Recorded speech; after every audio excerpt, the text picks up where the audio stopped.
Pakruti kwa Ramugiro kamana nya kumkete chenro mara Mugi TV kae ndiye une wangsai chenro mara imore kendo bango blogo mbake bush jo piny wendo modhial mabede studio kae ndiye Mheshimiwa Tom Nyaoke NMCA Manoth Nyakach Kisumu County, Mheshimiwa Regina Kizito NMCA Mogwel Marowere Kisumu County, to Mheshimiwa George Omamba NMCA Makanyamkago Migori County. Penjo gini pesa no minga mpaka magore papu ndega nitire pesa mano mi MCA gi jod bura to chali no ko chopo ne jopiny tiri joma wacho ni chamo ko nego beni golo pesa ntie joma bende penjo ni to dangi luongi ji moa mabor to kata mana pesa ma dang na ng'ato madhi go soda ok migi en mpaka mama winji ni MCA wacho nang'o e wach mar ng'ama no mi pesa mane mpaka modhi goyo bang'e chenro moro mabuch jopiny antiere ka en gi Wilson Ochuka jaka boch ko beta kaka jaloko marwa an kaka pile nyinga Trevor Ombija jandingo panga Nyakach tendo Ombija taya nyakuar buok ocham pesa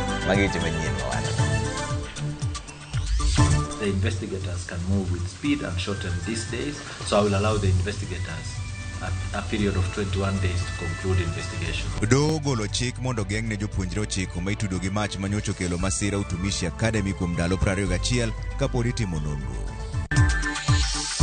Migao mar thieth oramo ni sirikal ok bichungo chenro mar gero kar tengo jotuo mar Ebola mechano ger Laikipia ka piny Amerika bende wacho ni chenro no ok en mar hinyo jo Kenya.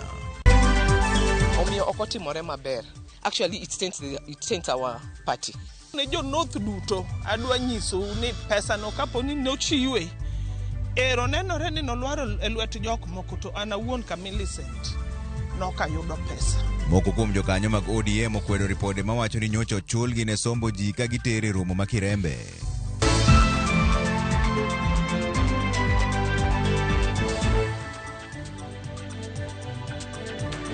Kamano do mana Naivasha ochiko bila mondo med dino ne chije ochiko mitudo kod masich mach ma Utumishi Girls Academy kuom ndalo 21 ka nonro pod dhi nyime. Jopuonjre go duto nodonjnegi kod ketho mar nek kelo hinyruok e dend jopuonjre wetegi e kind ketho mamoko. Jafwambo marwa Cynthia Onyango lero no wachni. Rumbi mar lit okwako alwora mar doho ma Naivasha e kinde ma jonyuol mag jopuonjre ochiko magina chije mag masich mach ma Utumishi Academy kod jonyuol ma nyithigi nowito ngimagi ochopo mar winjo ng'eto mar doho ewi kaponi nyalo weya chijego thuolo kod rambun kata dinnegi kuom ndalo 30. Bang' rito kuom seche 24 okinde momako burano e lo obila mag Okwach Kich oyudo thuolo mar medo dino ne achijego duto magin jopuonjre kuom ndalo 21 mar miyo Okwach Kich thuolo mar dhi nyime kod timo nonro. There has to be a balance between compelling rights of the children involved here. I am persuaded that the respondents ought to be detained as played. I have considered the period sought. I find that the 30 days sought can be shortened. The investigators can move with speed and shorten these days, so I will allow the investigators a period of 21 days to conclude investigations. Ma en bang' jang'ad bura Abdul Karim Ramadhan wacho ni kata obedo ni achijego ni kod ratiro margi e bwo chik kaka nyithindo, jopuonjre manowito ngimagi kachiel kod jonyuolgi bende dwaro ratiro margi e bwo chik. Others were informed that their daughters were injured and were hospitalized nursing severe burn wounds. For others, there was no child, just information that they did not make it. Then information comes through that the fire was not accidental. Rather, it was an act of arson, and by known persons identified by their colleagues. One can only expect their outpouring rage. It is not far-fetched that some have thought of revenge. Omedo lero ni weyo jopuonjre go thuolo biro keto ngimagi andaki kaluwore kod mirima ma jopinynigo, kendo okang' ma kamano en mar miyogi arita gin giwegi kod chiwo arita ne joneno ma pod ochanda dhogi kod Okwach Kich. I am persuaded that there is likelihood of interference, and this, in my view, is a compelling reason. But by far the most compelling reason remain the safety and security of the respondents. Jopuonjrego odonjnegi kod ketho mar nek kelo hinyruok e dend jopuonjre wetegi e kind ketho mamoko. Okil mar jopuonjrego Bernard Koech kata kamano okwedo kwayo mar obila mag Okwach Kich kowacho ni en ataro mar ratiro mag achijego ma pod gin nyithindo e bwo chik. Achijego duto gi e sani dhi dinnegi e tesend obila ma Nakuru Children's Remand e kinde ma nonro dhi nyime kendo burano dhi duogo kendo e doho tarik 24 dweni. I now allow the application. The 4 suspects will be detained at the Nakuru Children's Remand Home, and of course I expect that there will be measures put in place to ensure that they are safe while there for a period of 21 days from today. Cynthia Onyango, Ramogi TV. Kwa kaini jatend migao mar thieth Aden Duale oyango ni sirikal biro dhi nyime gi chenro mar gero kar tengo jotuo Ebola ma ichano ger Laikipia, kowacho ni mano mana achiel kuom kuonde ma kamago ma igeto tigo e geng'o midhiero mar tuono. Owacho magi e kinde mane ochopo e od bura mamalo mar duoko penjo ewi nyim jood bura. Lydia Okeyo nigi ler mar wachni. Bang' yudo luong mar duoko penjo ma osebedo kathago wi oganda jo Kenya ewi tuo mar Ebola e pacho ka, nyato gedo mar kuonde tengo jotuono ma osebedo ka ikwedo kaluwore ni piny Kenya pok tuono ochopoe. Jatend migao mar thieth Aden Duale ne ochopo e od bura mar duoko penjo go. Duale oyango ni nyaka sani piny Kenya pod onge kod tuono mar Ebola, to kata kamano giseko kuonde tengo ganda maromo 23 e pacho ka mangima, kendo Laikipia en mana achiel kuomgi. Osiptende 3 bende oseiki mar thiedho tuono ka osiptende 2 to pod iko. Kata kamano ramo ni ok gibi kao pach oganda jo Kenya ewi okenge mag rakruok tuo mar Ebola. Laikipia Abyss is one of the 23 quarantine isolation center we are building, and we will not stop it. I'm yet to meet one single Kenyan who is in support of having this quarantine in Kenya, Honorable Speaker. And it is important for the government to know that the government exists for the welfare of Kenyans. Under the Public Health Act, we don't need to do public participation. We are not going to consult citizens. Even members of parliament here, when they fall sick, they rush to their doctor to make sure they get the best treatment. So this epidemic does not require any consultation. Moko kuom jood bura ne ogoyo matek kendo keto Duale tago maliet ka gikwedo gedo mar kuonde tengo jotuo mar Ebola. Kata kamano Duale noramo ni chenro makamano ok bichungang kalore ni winjruok no oseketi gi piny Amerka e higa 2016 bang' limbe jatend piny machon mar Amerka mar 44 Barack Hussein Obama. Oyangore bende ne jood bura gogo emano kadho chikno ka moko kuomgi ne ok ong'eyo gima notingo. I have 2 sub-counties. The only hospital I have offering the normal medical services to the community. Let the ministry build an isolation center for quarantine purposes, away from the hospital, but not to take the hospital for that purpose. Kenyans have spoken in one voice. We do not want that facility of Ebola here in Kenya. Please listen to the Kenyan voices.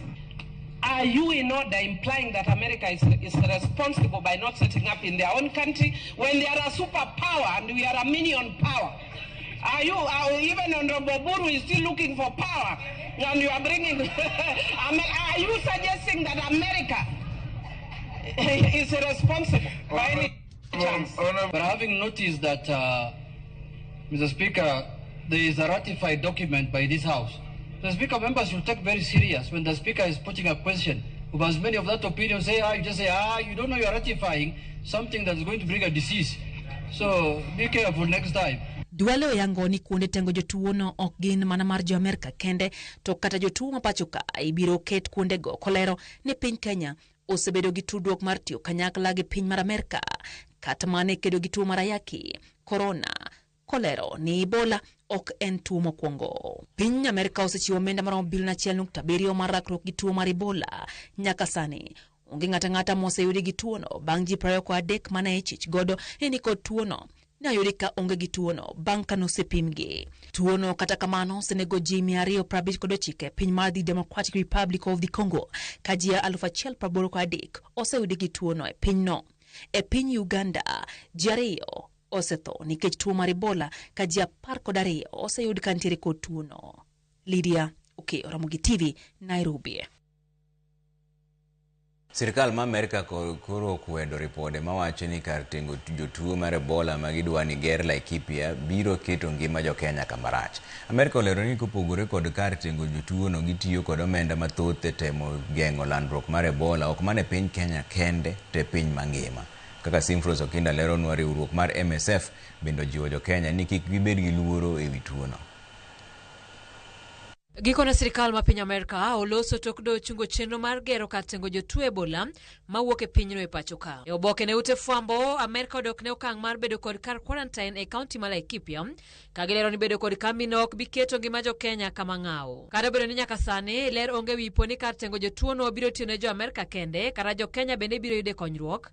Pinyno lero ni kopogore kod gedo mar kar quarantine no, gitiyo kanyakla kod piny Kenya e yore mamoko mag kedo kod landruok mar tuono kamoting'o pimo e tong' mag Kenya. Amerika bende osungore kaka piny mosegolo omenda mang'eny mogik e lweny kedo kod landruok Ebola e piny ngima.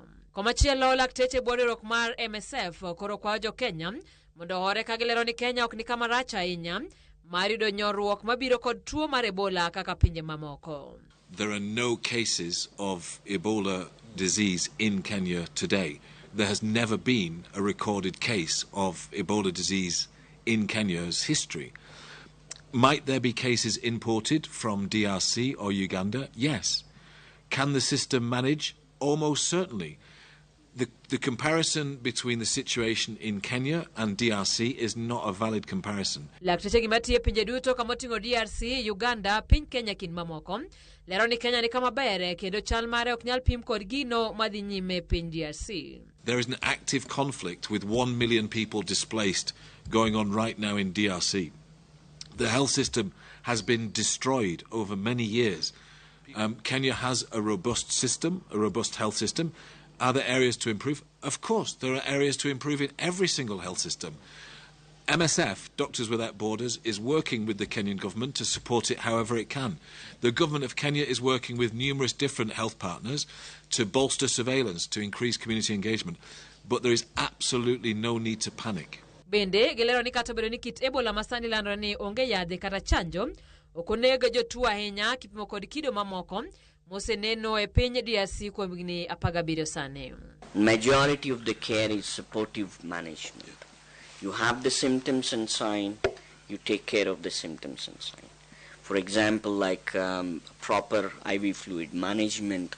If they get dehydrated, there's a lot of vomitings and etc. Blood transfusion, and taking care of your pulmonary and cardiac parameters, right?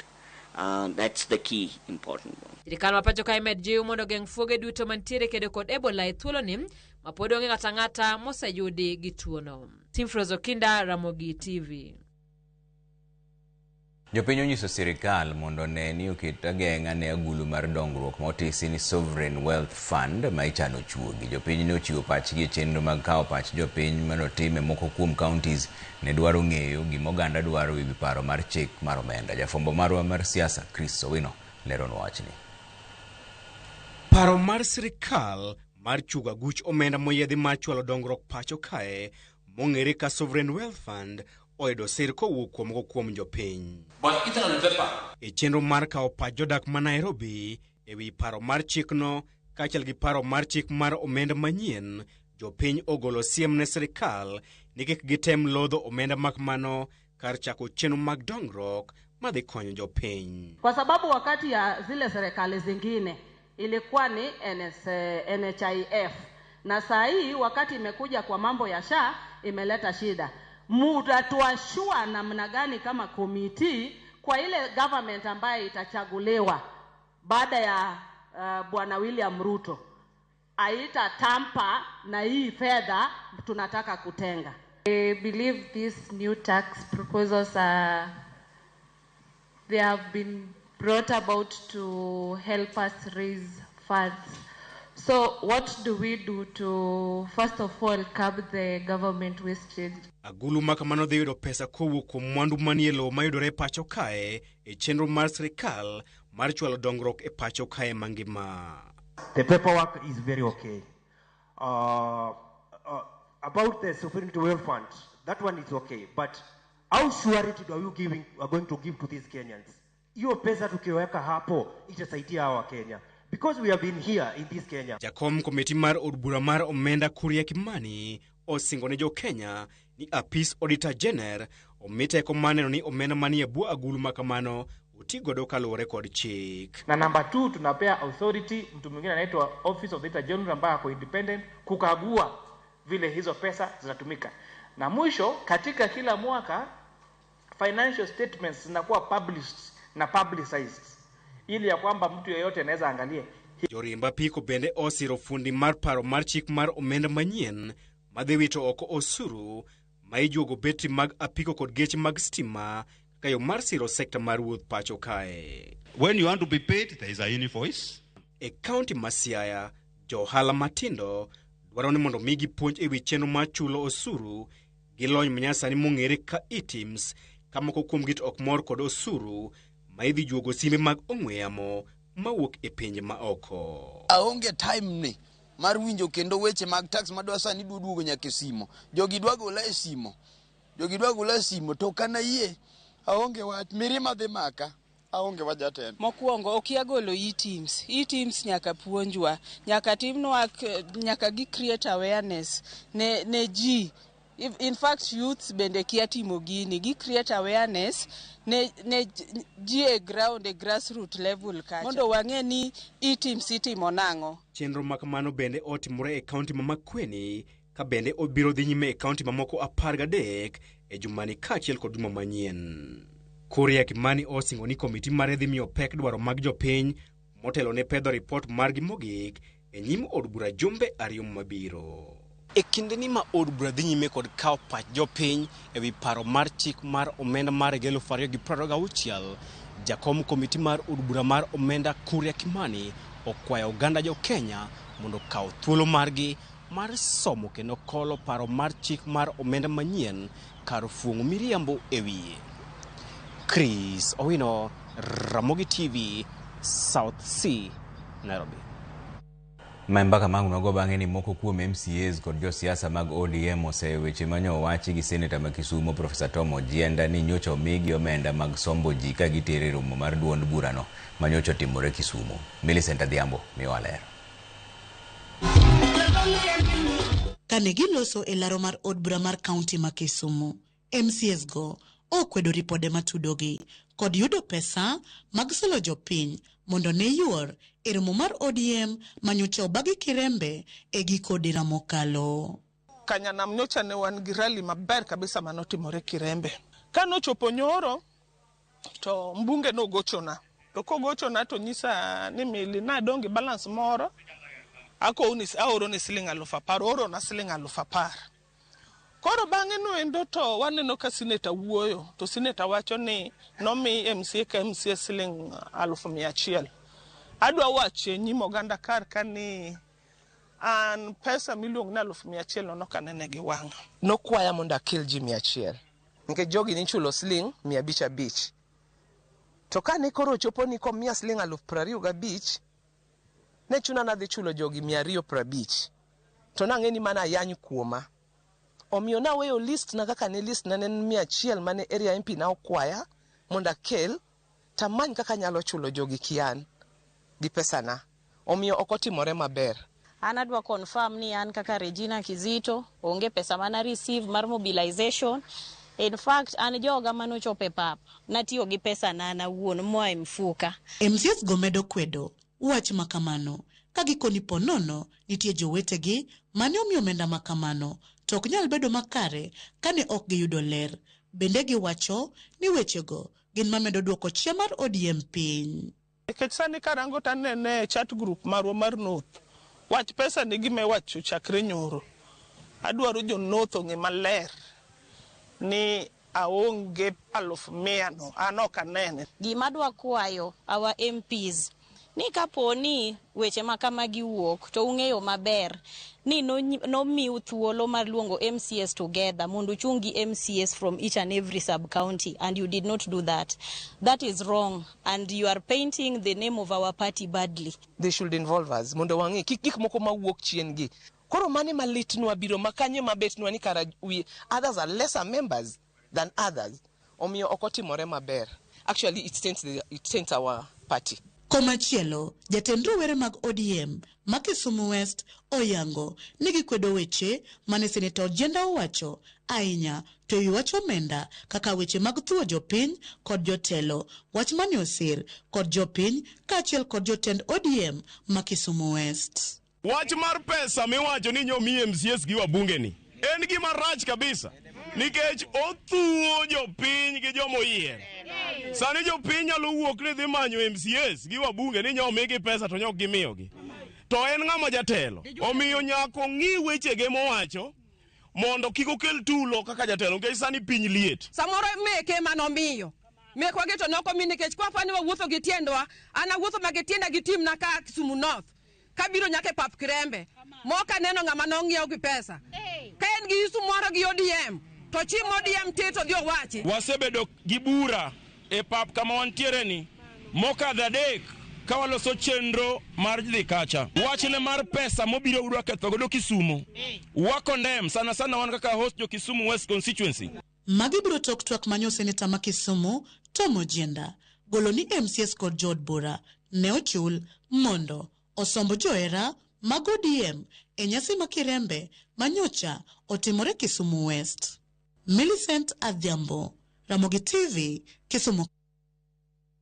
Mane mbaka mang nogo bangi bus jo piny tano kuso urote maru an rei wuod agenga kadem aneno news e yo maler wach kelo jotuo mar Ebola pacho ka indi tok ber biro miyo tuo mar Ebola tho muocha oyae e Kenya ka indi odhiso ganyo wuod Nyasembo from Ramba Kanyameda bija aneno habari ka indi nikwa min wata wuoro wach mar pesa mamako jopati mar ODM kamana enya maro ntiere ka Ramogi TV ma indi Gideon Ochuga wuod Kabondo Trevo Imore aneno news ka ntiere Kabondo ka indi takwayo jowani wamed mana nyayo weche mag kwe kod keto arita maduong' e weche mag security kwayo chuo duto te gi kijende te mondo ket arita kwe makare mano Jakom Gideon Ochuga wuod Kabondo ntiere machielo bende Obanda Wycliffe wacho ni warito winjo outgoing MCA Nyaoke to Anagoro Kibogo Mosna Minot Elda Obanda nyithinda Frank Mbuyu Cindy Ashley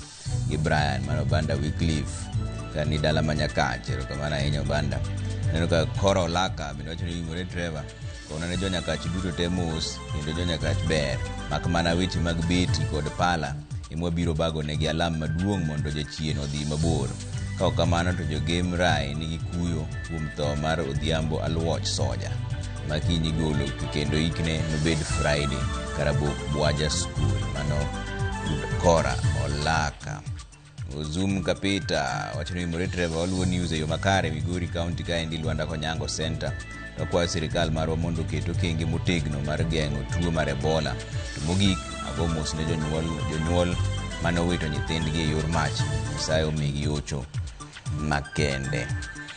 Trevor rio nade Ramogi TV kelo news maler omeduru siro sirikal mos na Joyala Township Ward te ma Kevin Omondi wuod Nyalego wacho no biro 2027 kamana inya Collins Obuon wacho ni kata ker mar chokora Kenya mangima waneno Ramogi TV ka wan game kendo walala achiel kuom Amos Ochieng mar game akala ose wakwayo josiaya mondo bed kodwa gidhi kitari praudrio ga uchiel ge mokalo mos na mama na Rosalina Obuon kani miguye Kobura okay bas odugu bang dak matin kikidhi mabora ina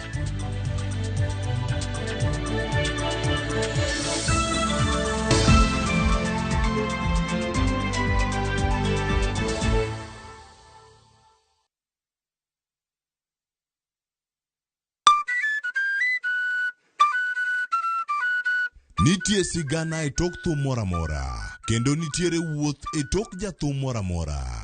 Gavana ochako puonja thum 96. Waromo gi jothum mag piny Luo Matene koda mago manyasani. Jojuwene mano chaya sane bandi. Machieng moro yano wang' masonya ka wuoche dhoge molit. Ka wafwenyo chakruokgi, kaka ne ginyagore, koda kaka ne giloso kit ngimagi. Gospel music or trainer in a way that I'm able to sing in any kind of beat. Chakre gwenge nyake kuonde thum madongo. Biuru kodwa sama walero sigand thum mar Uganda Luo. Ng'e jothumbewa gi Solomon Atito Kafaya, Ticha Beach, Sario Kinyi. Kick by.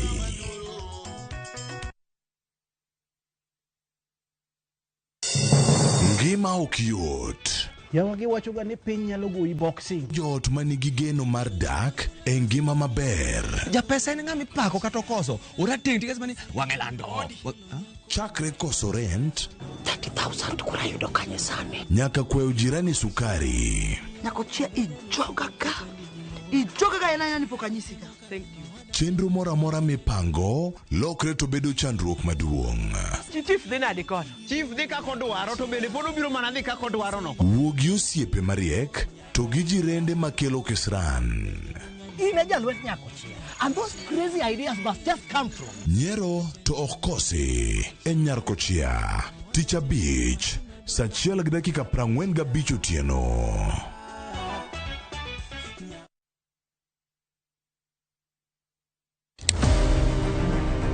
Any woman can be Mrs. Ombaka, but not any woman can be Dr. Ombaka. Gin mine ma bende osebero ngima magi ka bende gijiwo joma moko otim kamano. Wadwani mondo wajol joma mine, watieg joma mine, mondo kwan joma mine mantie telo obed mang'eny. Gichiwore mar mako lwet jogo mawuok tokgi. Sa ochopo. Manyaka wan mon ok wanyal timo demonstration. Wanyalo timo sit in. Watemo wacho ne nyithindo manyiri ni kaber to konego bende oringa kende ka wiye bare ni to tina chom kanye ka nitie gima thage to yudo ng'ama miyo mosewuotho yor nieri to penjo wach mantiere. E chenro ni mar mine wacho wakelo mine mantiere gi lony mopogore opogore. Tudi koda juma ka juma tich ang'wen e chenro ni saa 3 mar otieno.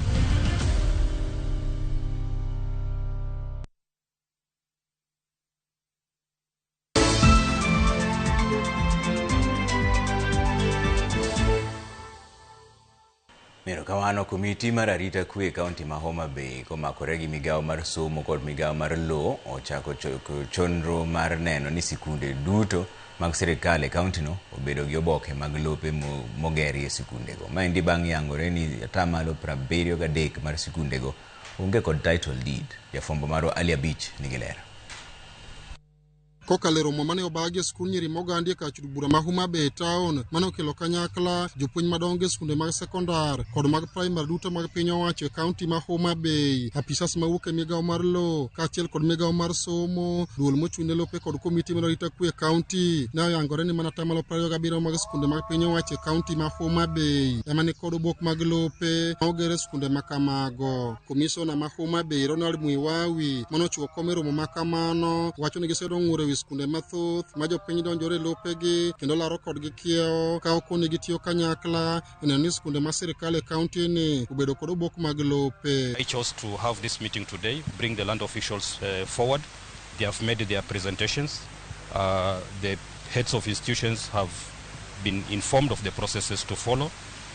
We have also directed them on the offices to visit to, and anytime they want, also they can invite the land officials to their respective areas, so that at the end of the day we bring up our rating as it is right now, where we are talking of 27% of our schools having title deeds. We would like, as we close the year, can we have, if not all of the public schools, can we have like 80% of our schools having title deeds? The idea being we want to secure this public land from encroachment. Registrar mag lope kaunti ma Homa Bay Edward Bosire wacho ni nitie skunde matemo yudo bok mag lope kokalo kuom achudhe moko mawuondo gi to duogo mayogi kane onyiso tend skunde mondo luw chike magisemiyogi mondo giyud bok mag lope mag skunde gi e yo mowinjore. If they want to get the services from the land office, the process is not to go through process. They should come directly to the relevant authorities. If the matter is related to National Land Commission, they go to the NLC officer who was also with us here. If the matter is related to survey department, the county surveyor was present to answer those questions, and they should go directly there. Currently in Homa Bay County, we are at 27%, and very soon we may go to 60% and 100% later on.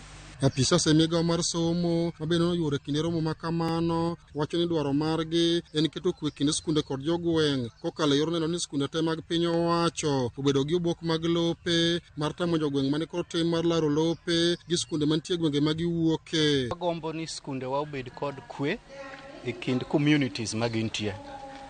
nitiere encroachment jomosebiro mondo mi ma skul lo giyudo ni kweregi kata wuonegi nosemiyo skul lo to nikech kaka population increase medore gidwa ni mondo mi koro gima skunde gi lo to ka wasebedo gi registration documents ma land has been registered, surveyed and registered and as a title deed, at least we shall have peace. Wabro bedo gi kwe makoro kwan gi ywaruok e kind skunde to gi communities ma skunde wago yudore. Alia Beach, Ramogi TV, Homa Bay. Johala e chiro ma Suna Marindi mane pio ula oketho mwandu gi dweche adek mokalo yudo omenda mag chiro andgi. Johala go nomi maromo siling milion 5 kowuok e Peace Woman Rep ma Migori Fatuma Mohamed. Tamano pongo chiro ma Suna Marindi e boma Migori dweche adek mokalo ne owe johala kod lal mopogore opogore kamoko kuomgi bende ohandgi ne opodho. Kata kamano geno kod duogo ne thoth johala gi maende wan gi pio ula ne oketho bang' Peace Woman Rep e kaunti ma Migori chiwo ne omenda maromo milion 5 mar konyogi e bugo handgi. Aloko waru kuma waloke mwalo kata pino mol gi kar store no pino de ge gunda mag gunia. Koro kake an apa na dia loss at 50k 50,000 mara mano de ne pi omonjo wa e chiro ka kendo ne obiro gutieno ma pi no donjo e ute jo biashara johala mopogore opogore no wayudo lal maduong'. Johala miche kod miche ne domenda mani opogi e chiro no ma Suna Marindi nyasi me nochopo kod Woman Rep ma Migori Fatuma Mohamed. Wago erokamano kendo wamor mar yudo pesa ni mondo waboost go ohala nikech giga mang'eny nokethore. Chikony masal kama kanyalo bedo kabiro wanyalo bedo maber sana mondo waboost ohala ma marwa.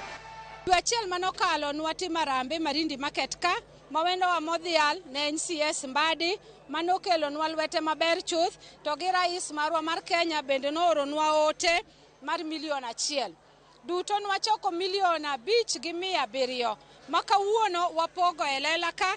E kinde twak mare Woman Rep ma Migori Fatuma Mohamed ne wanie apis mare pod medo manyo omenda ka okalo nyaka yore Harambee kod yore mamoko mare jolo johala matindo duto e kaunti ma Migori mangima. Nwachako gini nikech nwaneno ka jowa matimo ohala matindo gi ok nyal yudo loan mar bank. Koro nwakoni wagerere kiwan. Pesa wa mar ngaf bende nwayudo ni tin ma ok dwa mi jo ohala te mantie Migori County. Pod wapango moro Masara Market, wapango moro Rongo Market, wapango moro Awendo Market, wapango markets waduto mantie Migori ka mondo wakony go johandwa matindo tindo nyaka Uriri Rapogi Market wan gi program gudi chieng' mwadhi time margi. E kinde ma johala gi nyiso mor margi kuom yudo omenda mar bugo handgi bende komachielo gi ywak lwasi marach ma timo ohala e chironi ma Suna Marindi ka bende gidwaro mondo ten kaunti ma Migori kolosnegi kuondegi mag timo ohala. Pi nomuko ute jomoko kendo pi notero gine koro pod wagombo ni ka gibiro to mondo ging'i kaka gimed gonwa Harambee kata ginyalo manyo individuals manobedo affected ahinya mondo gikony kata gero udigo. Weche ma lwasi mar chiro bende ok ber ahinya nikech pi nodino mtaro moko pi omuko kuonde moko koro kuonde go dwa nolosi yore mane chuogo mane pi okele chuodho go bende wadwa ni ore maram to kaber to county government ogo gi lam mondo chiro obedi maber. Kane ber ahinya county government kane nyalo miyowa pi to losnwa yore mabiro moluoro alwora ma e chiro kaendi to gi security light tapani bendo tika tie ka wano nyadhi maber nikech onge chiro ka wan gi shida mang'eny kuma waloke nderni mwatiyogo ma e chiro gi en sa chuodho wan gi chuodho wachalo jok maloke e dipo. Mar ariyo koth ka chwe wabiro ga gi shana ngoto mang'eny sa chieng' en chieng' buru ng'eny gik machal kamano unjo beni wadonje e shed gik ma wan poko bedo onyiso wabiro bedo mbele ka chiro rumo chiro poko rumo dho jok moko ne lakini wan pod wan oko koro gima nodwar ni gilosnwa environment maber. George Juma, Ramogi TV, Migori. Aya wadhi yo mondo machuok do bang' dakika matin mondo donje weche mag tuke taneno ote maru kaendi Trevor Ramogi TV neno malera wasi boda mosna Regina Kizito wacho ni wano incoming Woman Rep Kisumu County ya Muso Joma Sogo Nyang'oma ward duto te wachako wuoth mar 2027 Maya Wuori Dan aka the Luo Boy woda wasi boda. Aya jotelo nego luor chik ka jopiny mantiere gi teko osedagi wach mar Ebola to giwek chuno. Americans' life is not more special than Kenyans. All lives end in death. Majidumu tuoma. Inado Mbijan Felix Odero kan Hall Gabonyo Center. Erokamano kuom weche manyien. Erokamano ahinya. Trevor Nini Makare with my dad Daniel Otieno Maenya Kwarbazu from Sondo. Kwarbazu imoso na jonya kach duto tema ntire kanyo. Taya maendi Oguda Sankara ka Yesu kaniseme magawa e Makalda Migori County piny Obatala. Agombo ng'eyo ni to ng'ama nokao share mara mar omenda nikech nan kirembe lakini nawuok nono le makata Simon achiel nano Oguda Sankara. Bas udugu bang daka matin ngoreng.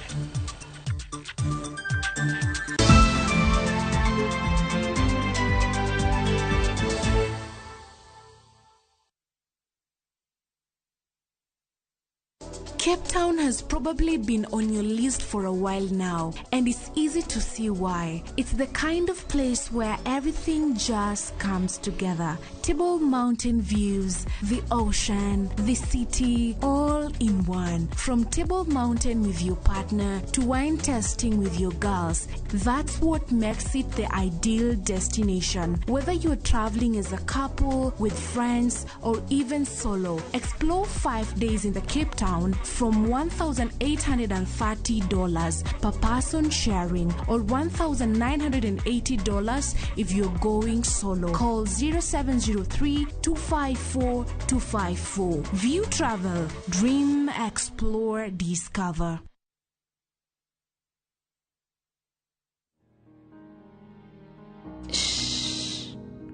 Wacha nikwambie, unaona tu hivyo vile una feel. Hauna psych na life, unasikia maisha imekuwa ngumu na hautatoboa. Yani, unasikia nothing is working out for you. Usijali, God haja kusahau. And no situation is permanent, imagine. Si hata ndege wa angani hawapandi, hawavuni, lakini hula na kunywa. Wewe ni nani Mungu akuachilie? His timing is the best. Hold in there. Dial *811*382# to get wakati wa Mungu as your skiza tune.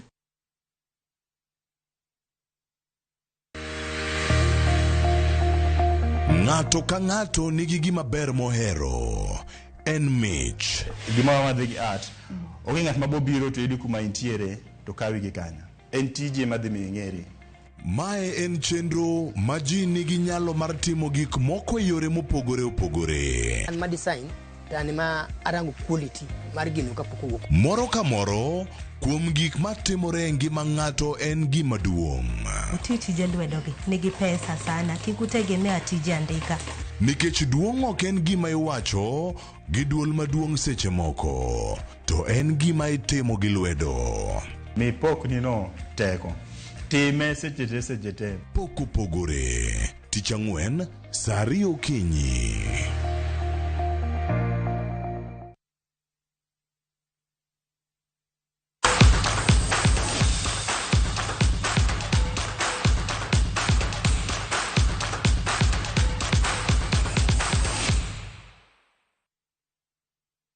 Walura negi weche mag tuke ni team mar basketball mar Kenya mar jok manigi ng'ol mar winjo mong'ere kaka deaf basketball kendo mar jotugo ma higni buo higni 21 nowuok e pacho ka ndieko chomo Poland kama gidhi e piem mag laro okombe mar piny ngima matimore kind tarik 5 kod tarik 13 dwe ni. Tukego kelo kanyakla joloch mowuok e pinje mopogore opogore ka gin kachiel gi America, Australia, Ukraine, Poland, Italy, Argentina kod Lithuania.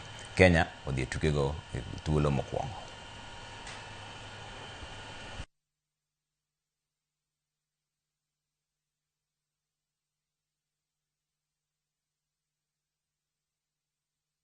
Nationally, and we will go out there one game at a time, and we believe what we have trained on, we've worked on. As a coach, I feel we are ready to.